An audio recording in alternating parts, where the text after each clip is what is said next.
homemade rasgulla is ready. Now eat it. Enjoy. Bye bye. এই যে রসগোল্লার জন্য এই জায়গাটা দিয়ে মাখতে হবে এমনি এমনি করে ডোলে ডোলে। আর এর মধ্যে একটু 1 চামচের মতন সুজি অ্যাড করে দেবে ভালো করে মেলানো হয়ে গেলে। এবার ছানাটা ভালো করে মাখা হয়ে গেলে 1 চামচ বা সুজি দিয়ে ভালো করে দেখুন ছানাটা এমনি হয়ে যাবে। এটাকে পুরো একদম ক্লিন থালাটা থাকা চাই।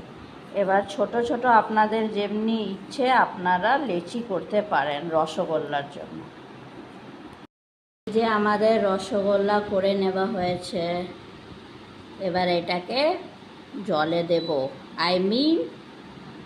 চাশনিতে।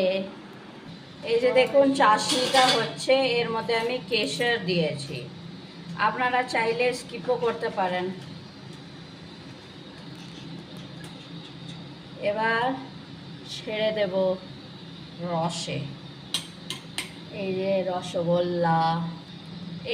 রসগোল্লা তৈরি হচ্ছে। রসগোল্লাটা হচ্ছে, এই যে দেখুন, এই যে আমার রসগোল্লা দেখুন আপনারা।